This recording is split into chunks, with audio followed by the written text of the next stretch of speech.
জামাতকে তো নিষিদ্ধ করা হয়েছিল 1 অগস্ট, তো জামাত কি এখন আরো অনেক বেশি প্রাসঙ্গিক হয়ে উঠেছে না? আপনি যদি 72 থেকে 75 দেখেন, আপনি দেখবেন ওই সময়ে দুর্নীতি, অনিয়ম, স্বজনপ্রীতি চরম পর্যায়ে গিয়েছিল। 72 থেকে 75 বাংলাদেশের মানুষ রক্তক্ষয়ী সংগ্রামের মধ্যে দিয়ে স্বাধীনতা লাভ করেছে। বাংলাদেশের মানুষ যদি একটা চেতনার কথা বলা হয় মুক্তিযুদ্ধে, সেটা হচ্ছে গণতন্ত্রের চেতনা। মানুষ ভোট দিতে চেয়েছে, ভোট দিয়েছে এবং 167টা আসনে আওয়ামী লীগকে জয়ী করেছে। যদি ক্ষমতা হস্তান্তর হতো তাহলে 71-এর এই রক্তক্ষয়ী যুদ্ধ হয় কিনা সেই প্রশ্ন থেকে যায়। সেই কারণে যদি মুক্তিযুদ্ধের একটা চেতনার কথাও বলতে হয়, সেটা হচ্ছে গণতন্ত্র। এই কথাগুলো আমি সংসদে দাঁড়িয়ে বারংবার বলেছি এবং বিভিন্ন উদাহরণ টেনে টেনে আমি দেখিয়েছি যে মুক্তিযুদ্ধের বিপক্ষের শক্তি যদি বাংলাদেশে একটিও থেকে থাকে, সেটি আওয়ামী লীগ। এবং এটি যে আমি আজকে 5ই আগস্টের পরে একটা কমফোর্টেবল জোনে বসে বলছি তা না।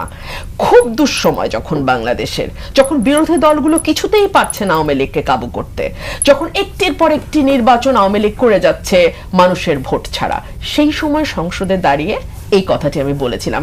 এই হেডলাইনটি অনেক গণমাধ্যম হেডলাইনও করতে পারেনি যে মুক্তিযুদ্ধের বিপক্ষের শক্তি যদি বাংলাদেশে কিছু থাকে সেটা আওয়ামী লীগ। 72 থেকে 75 দেখেন, আমাদের গণতন্ত্রের যে চেতনা বহু দল, সেটিকে একদলীয় বাকশালে পরিণত করা হলো।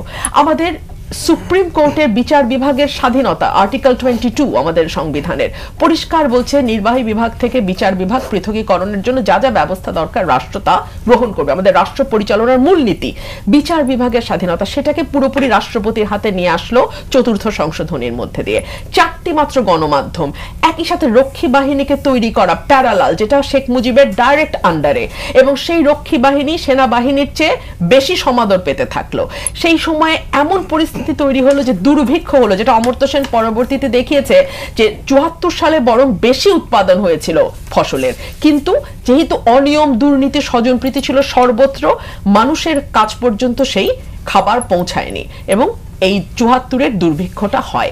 যদিও আওয়ামী লীগ সেটার ভিন্ন একটা ব্যাখ্যা দেয়। আর 8 থেকে 24 হচ্ছে আওয়ামী লীগের 72 থেকে 75-এর যে কন্টিনিউয়েশন। 8 থেকে 24 ঠিক তাই।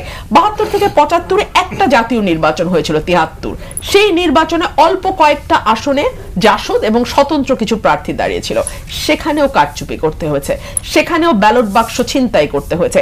ইভেন ডাকসুর মতো নির্বাচন 73 সালে, সেখানেও ব্যালট বাক্স তারা ছিনতাই করেছে, গোলাগুলি করেছে এবং ছাত্র ইউনিয়নের সাথে মুজিববাদী ছাত্রলীগ একত্রিত হয়ে নির্বাচন করেছিল। জাসদ ছাত্রলীগ ছিল আলাদা, জাসদ ছাত্রলীগের ঘাড়ে দায় চাপিয়ে গোলাগুলি করেছে। সুতরাং আওয়ামী লীগের ইতিহাস 72 থেকে 75 এবং তারপরে 8 থেকে 24 একই ধারাবাহিকতা। এবং 8 থেকে 24 যেহেতু মেয়াদটা অনেক বড়, 15 বছর, সময়ও অনেক পেয়েছে, তারা সকলভাবে চেষ্টা করেছে বাংলাদেশে একটি অলিখিত একদলীয় শাসন কায়েম করতে। তারা চেয়েছে প্রশাসন, রাষ্ট্রের যে কাঠামোগুলো আছে, যে প্রতিষ্ঠানগুলো আছে, সেগুলোকে ভেঙে চুরে একাকার করে ফেলতে। তারা চেয়েছিল এক ব্যক্তির কথাই রাষ্ট্র, এর বাইরে আর কিছু থাকবে না। এক ব্যক্তি যা বলবে সেটাই আইন, এক ব্যক্তি যা বলবে সেটাই নিয়ম, এক ব্যক্তি যা বলবে সেভাবেই দেশ চলবে, এটাই তারা করেছিল। এবং সেই এক ব্যক্তিকে ঈশ্বরের মতন ক্ষমতাবান কিংবা মতান্তরের শয়তানের মতন শক্তিশালী করবার জন্য যা যা করা দরকার সব তারা করেছে। এখন প্রশ্ন হচ্ছে, আপনি যখন এই দলটিকে নিষিদ্ধ করার কথা বলেন, এটা বলতেই পারেন, এটাও আপনার একটি মত প্রকাশের স্বাধীনতা, নিশ্চয়ই আপনি সেটা বলতে পারেন। তবে আমি যেটা বিশ্বাস করি, কোনো দল, কোনো মত, কোনো গোষ্ঠীকে আপনি যখন নিষিদ্ধ করেন, প্রকারান্তরে আপনি তাকে আরো বেশি আলোচনায় নিয়ে আসেন, তাকে আরো বেশি প্রাসঙ্গিক করে তোলেন। এবং এখন যেটা হবে, অনেক অপকর্ম যেটা হয়তো তারা দলীয়ভাবে করতে দুবার চিন্তা করত, এখন আর তাদের সেটা চিন্তা করবার কিছু না। অনেকে আমার সঙ্গে এটা নিয়ে আর্গুমেন্ট করবেন যে তারা কি আসলেই দুইবার চিন্তা করতো, তারা কি আসলেই কোনো অপকর্ম করবার আগে ভাবতো? না হলে সেঞ্চুরি মানিক 100টা ধর্ষণ করে কি করে সেটা সেলিব্রেট করে? না হলে আবরার ফাহাদের মতন স্টুডেন্টকে কিভাবে ঠান্ডা মাথায় পিটিয়ে পিটিয়ে ছাত্রলীগ হত্যা করে? বিশ্বজিতের মতন ছেলেকে তারা কুপিয়ে কিভাবে ব্রড ডে লাইট রাস্তার মাঝখানে হত্যা করে? এই প্রশ্ন আসবে, এই আর্গুমেন্টও চলবে। কিন্তু আমি সবসময় যেটা বলে এসেছি, কোনো রাজনৈতিক দল, কোনো রাজনৈতিক মত কিংবা কোনো মতের গোষ্ঠীকে নিষিদ্ধ করা আমি সমাধান বলে মনে করি না।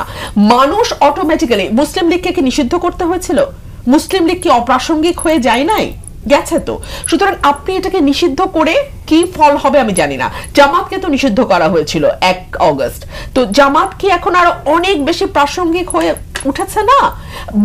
17 বছর জামাতকে কোনো রাজনীতি করতে দেওয়া হয়নি। মানে এমন ভাবে সরকারের বাহিনীগুলোর যে প্রেসার ছিল, সংস্থাগুলোর যে প্রেসার ছিল, গভর্নমেন্ট ইটসেলফের যে প্রেসার ছিল, জামাতের পক্ষে কোনো রাজনীতি করা সম্ভব হয়নি।